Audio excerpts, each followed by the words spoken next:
pa, kay Esperon meron pa tayo kaya lang ubos ng oras. Kinakailangan na nating kinakailangan na po nating magbasa naman ng inyong mga komento. At saka siyempre sumagot ng inyong mga katanungan. Clavio. Clavio, bakit ka ba galit na galit kay PRRD? Ano ba yung ginawa sa iyo? Sir Bad, si Ferdinand Marcos Senior ay bar exam top notcher. Aba, bar top notcher din pala si Bongbong. Sa kabilang bar lang. Bar top notcher. Mahilig pa naman uminom yung mga tao ron sa UK. Like po, kaya agresibo ngayon dahil pinakita ni BBM at EDCA site sa site. Tignan nyo kung saan naglagay ng EDCA site ang Amerika, nakatutok sa Taiwan. Kaya ang Pinas, binalingan ng China. Clavio, ang panday na kalaban ni Sando. Ate Senyor. Tang ang inumin nila. Si Arnold Calvo, manyak ka, sabi ni Boss Man. Talaga ng manyak. Ano ba tawag niyo ron? Oy, yung mga nagsabing manyak ako, baka hindi nyo alam yung tunay na manyak, kung ano po yung tunay na manyak. Ay, nariyan naman, no? Wag na nating sabihin si Bohong at saka to si Clavio. Wala ata kasi sila nakuhang ayuda nung panahon ni Piduts, sila Arn. Si Clavio kasi cringe pagiging manyak. Mag-people PR na tayo. Alam po ninyo, congressman nga, dinidemanda. Kulang kayo. Hindi. Boss Baz, buti pa si Senator Villanueva sinabing propaganda lang ng China tong pagsabi nila na agreement. Malawak ang utak ni Senator. Alam nyo, lugi po yung Pilipinas sa inyo eh, sa gobyernong ito. Kasi wala silang balak lutasin. Bakit po nila lulutasin? Kada bobombahin ng kada bobombahin yung barko natin, hindi naman sila ang sinisisi. Sinisisi lang nila kay Duterte. Hanggat kayo pumapayag, hanggat ang mga supporter ni Tatay Digong pumapayag na si Duterte ang dapat nilang sisihin, wala talaga. Po siya, bakit naman kami makikipag-usap sa China? Bakit naman namin lulutasin yan? Maganda nga na magkawasak-wasak yung barko natin para isisi kay Duterte. Si Clavio at Abe may minanyak, no? Time kasi ni PRRD. Yan. Tess Renon. Inggit lang yan si Smugs ni Inday Sara dahil maganda, matalino at may breeding si Smugs. Garbage behavior. Sir Bats, bakit nag-uso ang Chacha? Kasi Senator Bong Revilla mahilig magbudots. Yung pahayag ng ambassador ng Germany na ayaw mag-invest ng mga investor sa Germany kasi kurap ang gobyerno ni Marcos. Kita nyo? World record talaga si BBM. Linggo-linggo may tumatama sa loto. Ngayon naman, tuniladan droga na huli. Driver, walang lisensya. Isa ginawang presidente ni BBM.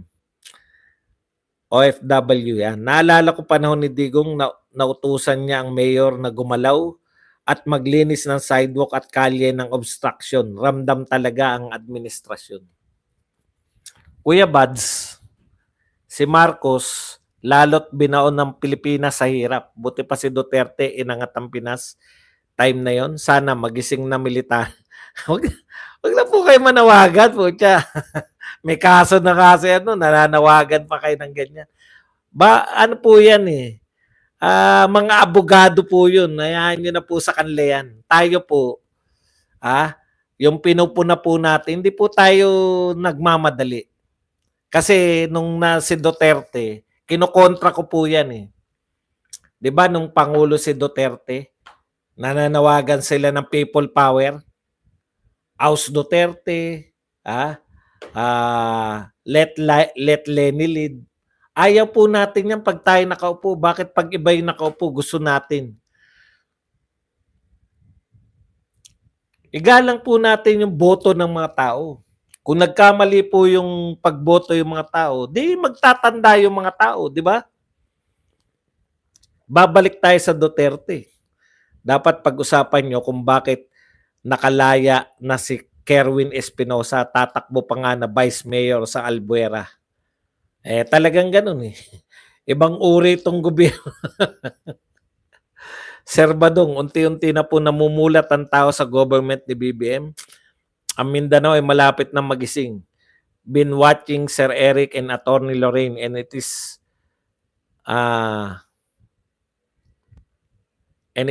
an opening eye sa mga viewers like us. So ano na ngayon? Hambog at feeling entitled tong butod na to.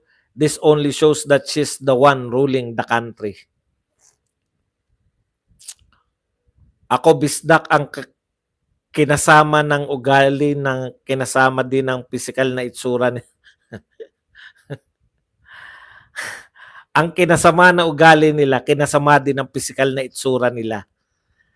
Abogago lang tayo, Boss Buds. Oo nga eh. Ayan natin sa kanila yan. Kasi binibigyan natin sila ng binibigyan natin sila ng pagkakataon na binabalahan natin. Huwag natin silang balahan. Tumigil kayong ang hirap basahin ng mga iyak na Dante Maravillas. Si Clavio may minanyak na OFW. Grabe. Si Ave ba? Meron, grabe naman kayo. Wala naman ako nabalitaan kay Ave. Meron ba? Bigyan nyo nga ako ng link. Ay, totoo nga. Oo, totoo ngang Sir Bad si Boss Digong, yung best president of the world, Pinoy. Sir Buds, kumakain si Digong ng native chicken barbecue. Kami nag-ihaw ngayon.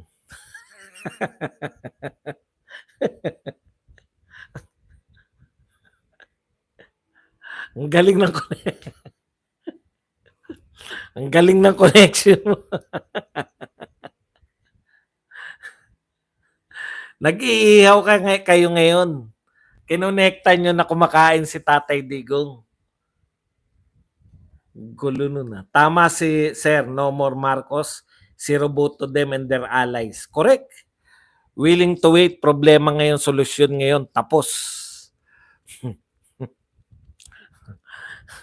Kasi ganito po yan eh. Mahirap pong kontrolin yung hindi po natin kayang kontrolin. Katulad po niyan, mananawagan kayo sa militar. Paano kung hindi tumalima yung militar? Yung kaya mo lang, yung sarili mo lang. Ang kaya mo lang sarili mo. Ganito, di ba? Pakalat yung totoong mga nangyayari. Na yung nangyayari po sa West Philippine Sea ay failure ng diplomatic relationship ng ating bansa sa kasalukuyan sa China o particular sa China. Failure yan ng ating pakikipagrelasyon. Hindi po dahil kasalanan ni Tatay Digong. Yan. Thank you very much sa nagpakape kay Gregory. Meron pa bang iba? Salamat, Gregory. Nakakapagod ipaglaban ng kabutihan kung malademonyo nakaupo. Wala, mali ako sa pagboto. Pagod na ako ipaglaban ng kabutihan. Mas pinanigan ang mga balasubas. Wala kang magagawa. Kung mapagod tayo, magpahinga at lumaban uli. Only the Philippines, may mga kaso pwedeng tumakbo sa eleksyon. Iced. Ibang klase po rito eh. Only in the Philippines, panay droga, nakawala na. Huwag tayong manawagan, baka masara channel ni Badong. Correct. Di ba? Yun po yun eh. Bakit nyo tayo tatanggalan ng mga avenue for regress. Nag-English ka. Himala, ngayon Boss Buds, wala ng mga NPA nagrarally. Nangunti sila kumpara sa yung mga rallyista na gustong-gusto nyo, yung hinahanap ng katawan nyo yung pagrarally. Sumama na lang kayo sa maisog. Yung mga paglahok sa rally, ayan po, pwede tayong manawagan yan. Kasi yan po ay, anong tawag dyan? Karapatan po ng mamamayan yung mag-rally. Kumukuha nga ng mga permit, di ba? Kaya nga na nagkakaroon ng mga problema dahil kumukuha tayo ng permit. Boss Baz, tama si Inday Sara. Mga Marcos at Romualdez ay mangga. Di ba? Manggagamit. Huwag tayong manawagan. Yan. Mahimala ngayon, boss. Ano ba kala ni Liz sa sarili niya? Para sabihin niya na bad shot na sa kanya si Bibi. Si Sara, Inday Sara, binoto ba siya? Kapal niya national problem siya, susmi. Tumigil kayong mga lekche kayong, opo, titigil na po kami. Sampal kay PBBM ang pagpunta niya sa Amerika, pero sa Vietnam, nag-invest sa mga kano. Sanay naman tayo ng pledge. Boss, kaya lang alis ng alis si BBM kasi lagi siyang lumilipad. Walang balita sa TV kung bakit nakalabas si Kerwin Espinosa. Dumami na naman ang droga sa Leyte. Sila abogado tayo, salimpusa lang. Yan. Lumaya, di ba? Pinalaya ng korte. Parang si Dilima, pinalaya ng korte. Lahat ng drug-related cases na nakulong sa panahon ni Duterte, pinalaya na. Mukhang mga adik nga tong cabinet ni Of course, si Inday Sara hindi. Yan. Bahala na kung sinong gustong tumakbo. Basta ang importante, wag lang mandaya sa eleksyon. Nag-aalala ako sa pinalit nila. Alam niyo po, kalokohan lang po yan. Wag po kayong maniwala dyan. Kasi po ganito. Ako po, sa totoo lang, pag nandaya at nadaya ka, alam niyo po, kahit wala akong alam sa computer, no? Mag-hire ka na magagaling sa computer para hindi ka madaya. Ganun lang naman po yun. Yung mga Duterte ba, umangal na nadaya sila? Bakit hindi umangal? Laging panalo eh. Kung meron pong isang dadayain, no? Sino po kaya yung dadayain kung meron dapat dayain? Isa sa mga Duterte. Bakit po hindi madaya-daya? Alam nyo, kahit sabihin nyo na madali lang mandaya dahil computerized, madali lang mandaya kung wala kang i-hire ng mga computer expert. Ba naman, tatakbo ka, ang gastos po, bilyon-bilyon ang ginagastos ng mga presidential candidate. Tapos sasabihin mo, ang mahirap po sa kampanya, yung makapag-gather ka ng malalaki, yung makarating ka sa iba't ibang lugar. Tapos hindi ka mag-hire ng computer expert para madaya ka lang. Kalokohan po yan. Hindi po ako naniniwala. Ngayon, kung computerized na at nadaya ka pa, problema na yun. Kasi mga Duterte hindi nadadaya eh. O bakit? Hindi sila natatalo. Sino yung sumisigaw na nadadaya? Puta, yung ba naman si Keiko Pangilinan? Maniniwala kayo na si Keiko nanalo kay Sara Duterte? Ako po, yung mga palusot na yan, sinasakyan lang natin yan dahil kaalyado natin sila eh. Then, bokiki lang ako. Bakit ako makikitira? Pero kung ngayon hindi na natin kaalyado si BBM at sasabihin nyo na nadaya siya ni Lenny noon. O kaya si Lenny ngayon, nadaya si Lenny, tambak nga eh. Hindi ako naniniwala dyan.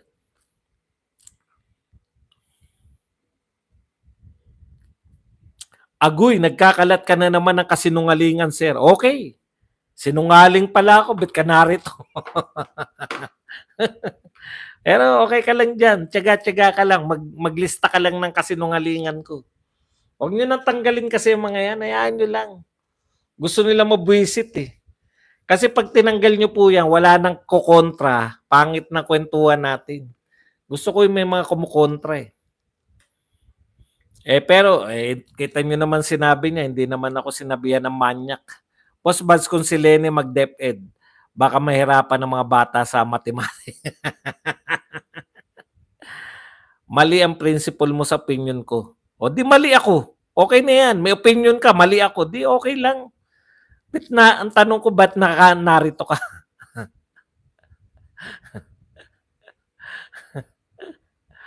Nagbigay ng kapangyarihan sa mga politiko dahil sa pangako panahon ng kampanya at ang taong bayan din na may karapatan tanggalan sila. Opo, tama po yun. Pero sa eleksyon. Kasi kung sasabihin nyo people power ng people power, bagsak po. Akala nyo lang maganda yung people power kasi may people tsaka power. Paano nyo po natiyak na yung mga, yun lang yung kagustuhan ng mga tao yung nasa EDSA? Naroon po ako ng people power to eh. Naroon po ako sa EDSA eh. Konti lang po yun. Wala pa 1,000,000 yun eh. O ilang tao na sa Pilipinas. Ibig mo sabihin, nag-ipon-ipon, halimbawa, wala pa nga 100,000 yun eh. Nag-ipon-ipon lang, palagay mo ng 100,000. Nag-ipon-ipon sa EDSA. Sila na magpapasya para sa buong Pilipinas. Hindi po ako naniniwala dyan. Hindi po ako naniniwala na ganun dapat. Democratic po ako. Kung sino po yung nakakarami, yun po yung mananalo.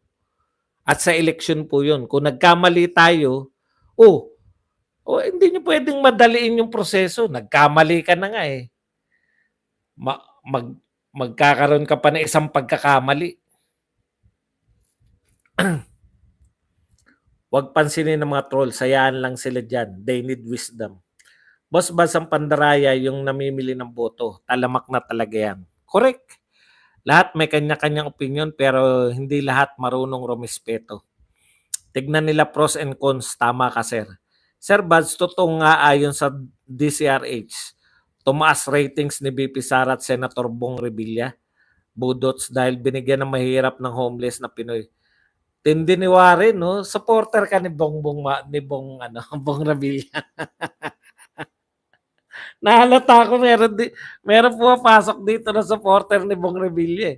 Pinagpipilitan yung Sara Bong Revilla. Hindi po sila magkapartido.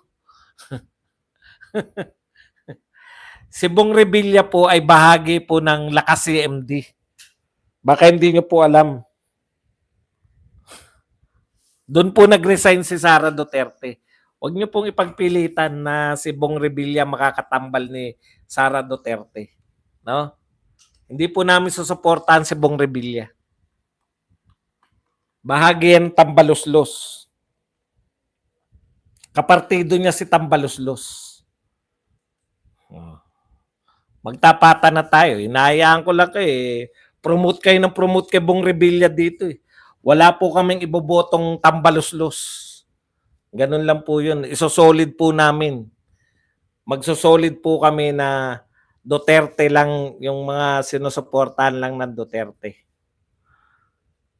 Andun ako ng people power, wala pang 50K yung tao doon, pati mga batang hamog hinakot doon.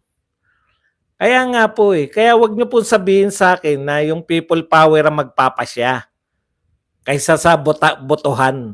Ang botohan po buong Pilipinas eh. Yung EDSA people power, EDSA lang yun eh.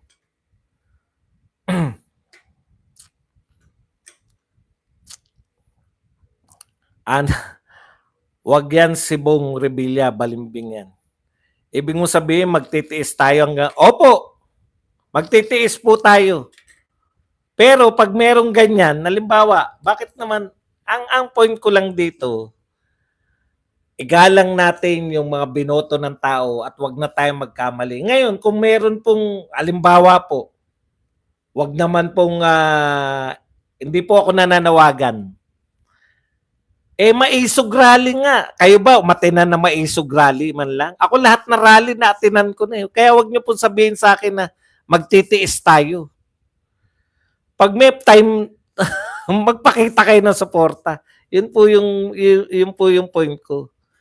Hindi po ibig sabihin na magtiis ka, wala kang gagawin. Ito po, araw-araw po ako na nagbablog.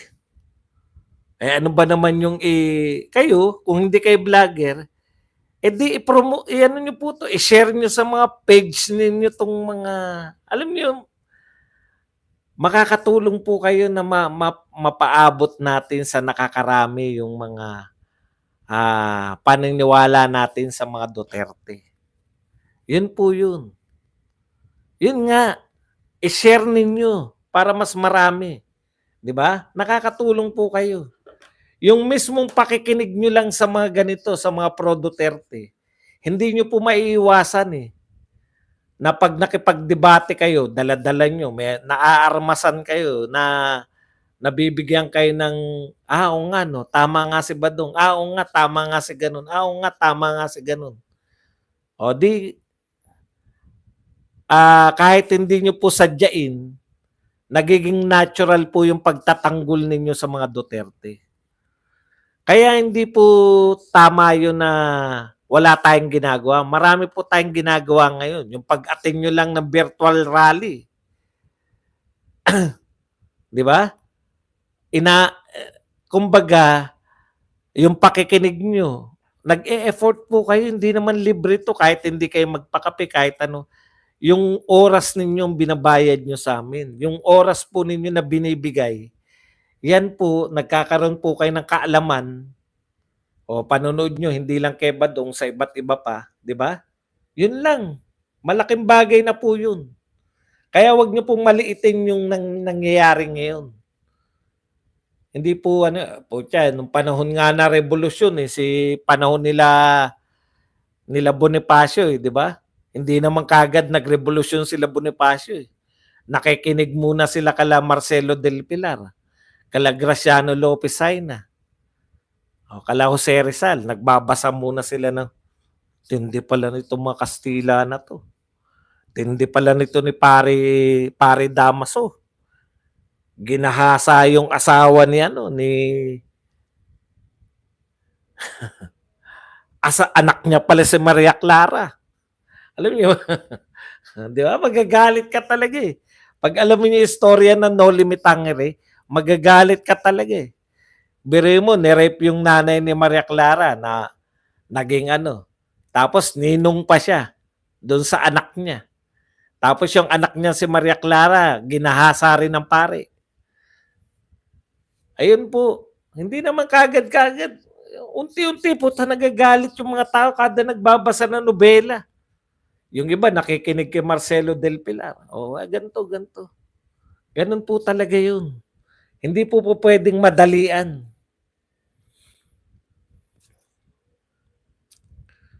May virtual rally na po eh. Di ba? Kahit po wala tayo ron, nakaka-attend tayo. Naka-attend tayo na rally ng Maisog eh. Kaya wag niyo po sabihin na wala kayong ginagawa, wala tayong ginagawa. Meron. Meron po. Kada napapa-diskusyon. Nakadalawa ka nang attend sa Maisog. Tama sir, maging assertive tayo, discussion, engage. Makiisa virtually or physically, mabuhay ang Pilipinas, mabuhay demokrasya. Basta lagi po demokrasya, wag po tayong wag tayong gumaya sa mga yung mag-aalsa na tayo sa pamahalaan. Kasi yung sinasabi ng pamahalaan, tayo rin nga bumoto diyan.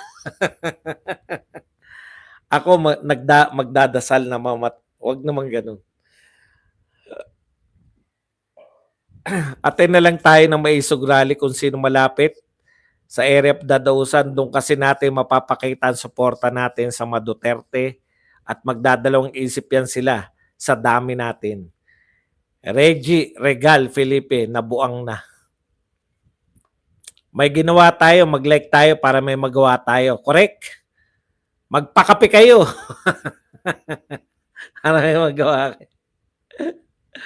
Kung nagkamali tayo, sikapin nating itama sa maayos na pamamaraan. Maraming consequence ang people power. Remember, the first people power, marami ding mga personalities na umupo na di gusto ng mga tao. Isa pa, kung gusto nyo talagang makatulong, magpakape kayo. Kala nyo. Reggie Regal, mag-cook na rin tayo. Bakit mo naman gagayahin? Sir Bads, nakadalawa ka ng attend yan. Tama sir, maging assertive. Parang tapos na to. Ang talino, napapakinggan yun natin kay Sir Bads. Nagagamit natin pamboljak sa mga bobo at tanga. Kaya asar na asar sila kay pareho lang nananawagan tayo ng suporta sa mga Duterte at boses natin. Doon sa rally, ang daming CS. Wow, gayon. Ano yun, CS? Doon sa rally, ang daming CS. Wow, gayon. Hindi ko naintindihan yung CS. Chicks? Chicks ba? Chicks ba yung CS niya? Good job, Ram. Tayo ang pagmamahalan. Ang pamahalaan. Tama, sir. Nasa konstitusyon. Kaya sabi ni PRD, wag magbasta. Basta sugod. Wag mag-vandalize, wag siraan government properties. Kasi nakakadalawang people power na po tayo. Kada po mag-people power tayo, bagsak po ekonomiya. Duterte, belat sa mga basher, basta Duterte pa rin. BP Sara Duterte. Yan. Nakikinig sa'yo, Sir Bads, habang naglilinis ng kotse ni Amo. Support always from Hong Kong. Barbie Sarabia. Mag-share din para marami makanood. Pa-shoutout po, boss. Madaling i-share yung mga pinopost ko sa Facebook. Kasi sa pangit mag-share, no? Pa-shoutout po, boss. Pumipiyok. Greco Martin Bautista from Tagum City, Davao del Norte. Mabuhay kayo riyan. Mga Davao del Norte, Tagum. Naghanap na nga ako ng mga mangkukulam. Sir Bads, hindi na daw magtatagal. Bababa na raw si BP Sara. Narinig ko po. Bakit siya bababa? Vice President siya. Hindi po siya bababa as Vice President. Baka sa DepEd. Hindi po niya kailangan. Boss, mukhang mali ka. Remember, panibisita nila IMET Company sa Davao para sa suporta ng mga Duterte. Ngayon nanalo si BBM. So dapat sila Duterte ang dapat magpasalamat. Isip ng isang bangag.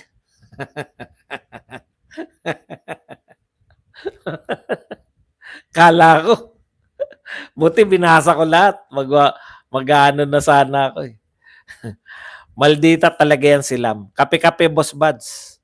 Solid BP Sara Duterte. Boss Buds, sa barangay Pasong Putik, Quezon City, nasa kalsada na nagbebenta ng shabu.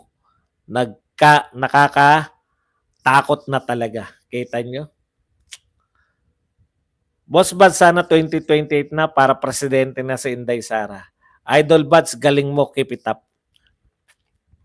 Always, Sara Duterte from Cebu. 850 likes, 1.5 viewers, like, and share. Yan. Barbie sis, umulan, naglilinis ka ng wheels mo. Boss Buds, nandun ako sa unang People's Power, isa ako sa unang 500 na tao sa EDSA. Tama ka, Boss Buds. Ginamit lang ang People Power para pansarili. Isa ako sa binigyan ng sigarilyo.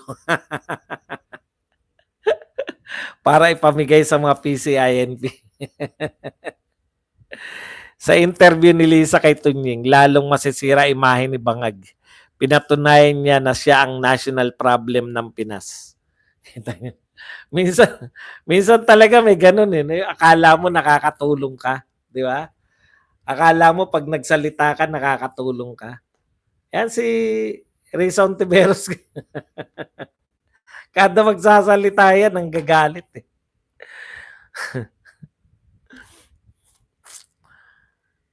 Parang yung paninira sa Duterte, kala nila nasisiraan nila yung mga Duterte. 2 years of Marcos admin, the Philippines getting worse by the day. Yes, may mga senador, walang pakialam kaya next election, wala rin kaming alam mga DDS. Yes, may mga nag-like na Boss Buds. Grabe init dito, boss. Nakakalambot. Oo nga Grabe nga init, no? Parang gusto ko nga mag-swimming. Family ko budol na daw siya.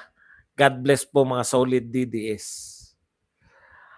Ano po take nyo sa style ng admin ngayon sa droga? Unang-una kay Sergeant Mayo. Ngayon, yung kapitan sa Batangas na nakasabay daw ng 13 billion heist. Di ko po makuha yung tanong nyo na ano take ko. Ano masasabi ko? Ang masasabi ko po, yung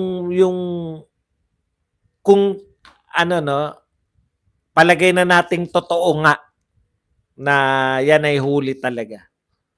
No? Bakit kinakailangan nyo pansiraan yung dating administrasyon samantalang hindi nyo na po mabubura sa tao yun eh. Yung katahimik, lalo lang yung ginagalit yung mga supporter, lalo lang kayo nagwawatak-watak, hindi po Marcos should know, di ba? Kasi dekada kayong siniraan eh. Dekada kayong siniraan. Yung paninira sa inyo, yun pa yung nagbunsod para makabalik kayo sa Malacanang, di ba? Tapos gagawin naman ninyo sa kayo mismo maninira sa Duterte. Hindi nag-adapt eh. Parang hindi kayo natututo sa history. Yun yung pagkakaiba ng mga Duterte. Natututo sila sa kasaysayan. Tignan niyo po si Tatay Digong. Hindi po nawawala sa speech niya yung mga naganap sa history. Di ba? Kaya nga nabalik sa atin yung Balanggi Gabels din dahil nakwento ni Tatay Digong yung ginawa siyang trophy ng mga Amerikano. Swimming tayo, Boss Bud, sa 13 billion worth na. Bumaba na. 9 billion na lang ngayon. Boss Buzz, nagbibinata ka na, pumipiyo ka. Oy, Reynan Sapanta, thank you very much sa 125. Eddie Wow, ang ikinainis ko, Boss Buds, yung sinasabi ng Pangulo at PNP Chief tungkol sa war on drugs. Bakit mo binura, Eddie Wow? Boss Buds, payag mga Chinese na mangisda basta paalam muna bago sila pumasok ang mga mangingisda. Actually, tapos na po yung issue na yan. Nakakapangisda na tayo nung panahon ni Duterte. Balik na naman tayo sa panahon ni Pinoy. Sadya, sir, hindi sila natuto. Yan mga Marcos, suicide na sila. Boss Buds, ano ba yung nakabitin sa likod mo? Pizza ba yan? To? Gong. Gong na ano, bato. Inukit yata to eh. Ukit. Payag mga Chinese yan. Boss Buds, ano ba? Salamat, Reynan Sapanta. Kaya natin kung si Reynan ganap ng moderator. Boss Buds, Marites. Ay, di kasi siya. Isang ban, ang 13 billion, kasya. Ayun, hindi kasya sa isang ban. Kaya binawasan nila na magkasya sa isang ban. Kaya lang, nung binawasan nila, hindi na nila hawak yung record. Si Tatay Digong na uli.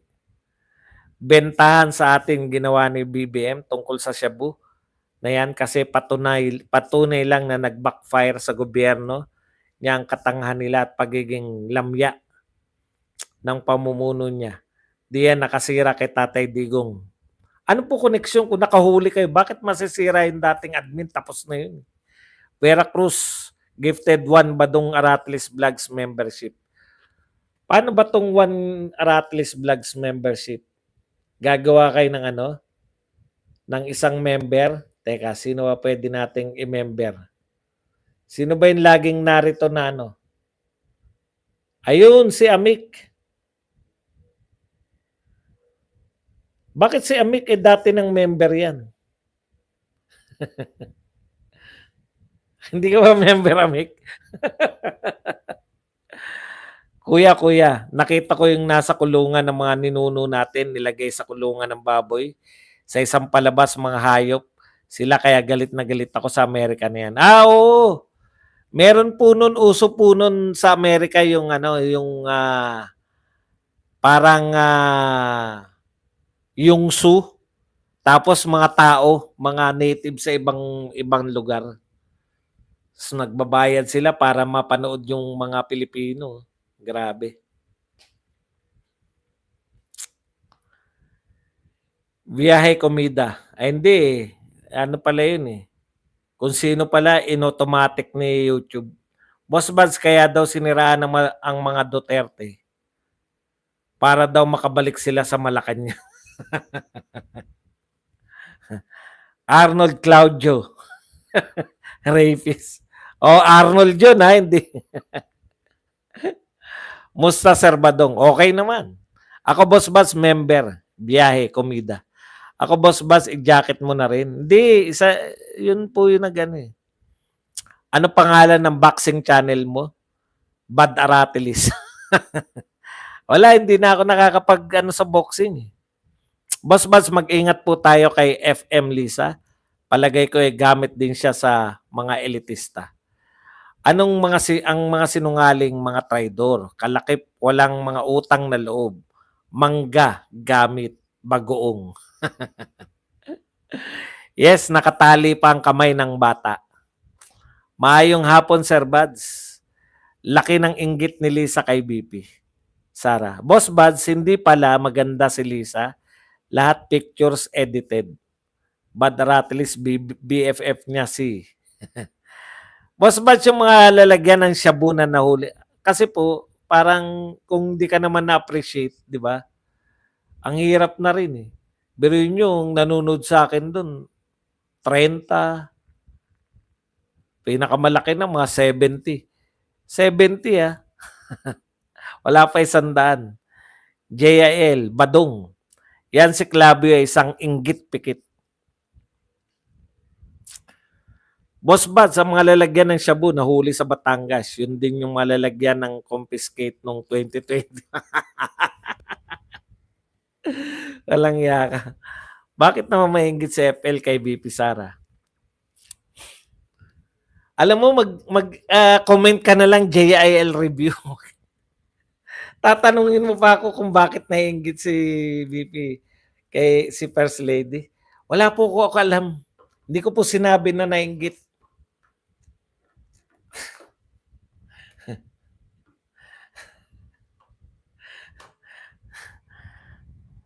Mag-ano na lang kayo, mag-comment na lang kayo kung ano. Hindi ko po kayang sagutin yung mga ganyan tanong. Bakit naiinggit? Eh, hindi ko po alam. Naiinggit ba? Hindi. Mag-ano na lang kayo, mag-comment kung o kaya magtanong kayo ng kaya kong sagutin. Kasi kung magtatanong kayo ng sayang eh. Watching po, Kuya Badong. Wise at matalino po sabi nyo, madami natututunan. Boss Buds, bakit sobrang excited ni Bongbong sa nahuling Shabu Kuno? Wala kasi siyang ganong achievement. No? Magiging achievement niya po yun. Wala talaga eh. Build. Wala. Yung 1 million na pabahay, wala. Yung yung sa Mindanao Railways na meron na dapat, nawala pa. Kita nyo nga si Bautista, dati po ang pinagmamalaki ni Togade, mag-ano ng bagong airport, bagong seaport, bagong ganun. Tapos, ire-report na wala ng problema sa MRT. Ang lalaki po eh, ng mga pinipresent na programa ni Togade. Eh, si Bautista, tignan nyo naman, no?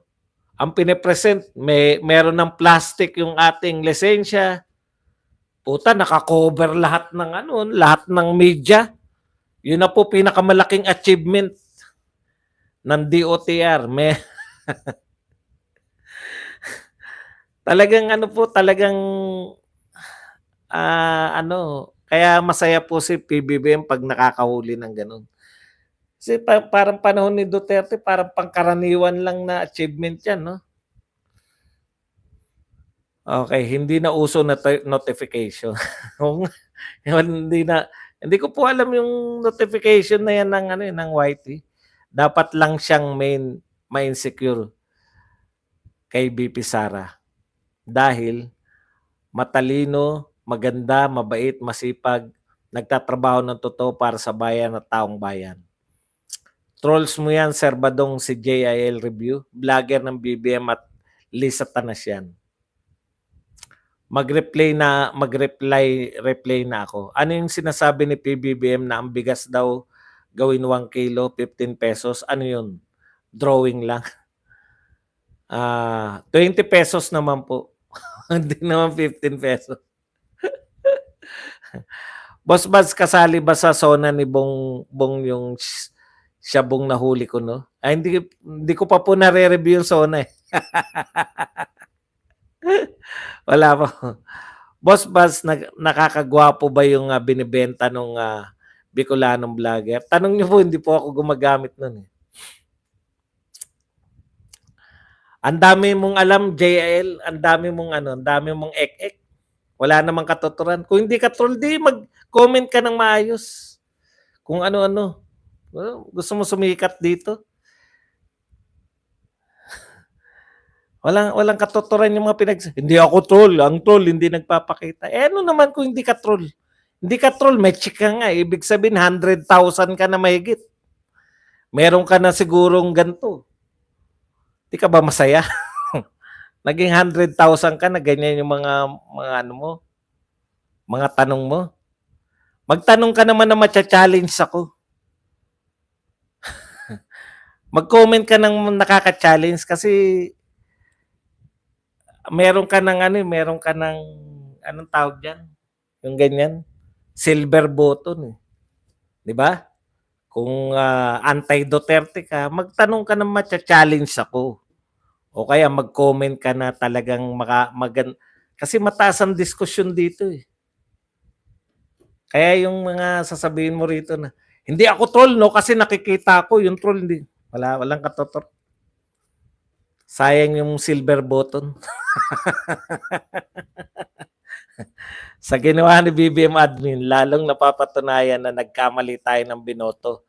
Tinatawanan na lang na may konting gigil. Yung mga supporter po ng ibang kampo, pagpasok nyo naman dito, medyo laliman nyo, mataasan nyo naman konti.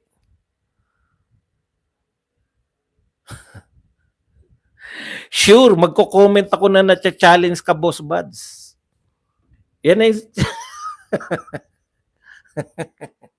para hindi sayang yung Pro Marcos yan, Boss Buds. Kahit ba ano ka sila eh, tinatanggap ko rito basta may challenge naman. Gusto ko nga yan. Kaya nga, di ba sabi ko sa inyo, pag nagsasalita na ako, huwag kayo magbubura kasi gusto ko ma-challenge eh. Di man lang kinausap ni BBM yung driver at di man present sa media yung nahuling driver. Present po, hindi ba present? Ay, si ano pala. Boss Buzz, dati akong subscriber ng JL, nag-unsub na ako sa kasi tinitiran na niya si Tatay Dig. Ngayon mo tirahin para maganda usapan, di ba? Ngayong may magtatanggol sa kanila. Tira ka ngayon. Para, total, pumasok ka na rin lang. Para naman may challenge. Sayang naman. Sila Patsabilyo, magaganda yung mga sinasabi nila eh. May mga hindi kami tinatanggal dito basta maayos eh. Okay, hanggang dito na lang. Wala eh. Naghihintay pa rin ako eh. Bakit BFF protektado ni FPRRD si Richard Yen, Michael Yeng, Peter Kenneth Dong? Wala po akong kilalang inchik. Pilipino lang po ako. Direkta mo na. Sabihin mo, bakit pinoprotektahan yung mga drug lord? Yung ba gusto mo sabihin? Maligoy sila eh, no? Maligoy. Hindi ko po sila kilala. Yan lang po ang ating topic. Maraming salamat po. Overtime na tayo. Next time, agahan mo. JL, pindutin mo yung notification bell, pindutin mo yung all para simula pa lang, nariyan ka na. Alam mo yung pinag-uusapan. Okay? Magandang hapon po. Mamayang gabi po magkita-kita ulit tayo. Paalam, bye-bye. Thank you very much. Basta walang mangbabastos dito. Nabanggit mo sila noon, utot mo, hindi ko na binabanggit. Hindi ko kilala yung dong-dong na. Sige, magpakita ka ng ano, ng, magpakita ka ng ano, magpakita ka ng video na may nasabi kong dong, dong-dong. Okay. Unfair ba sa'yo? Nabitin ka ba? Agahan mo. Huwag mo akong tatanungin sa mga inchik, hindi ko kilala yung mga yan.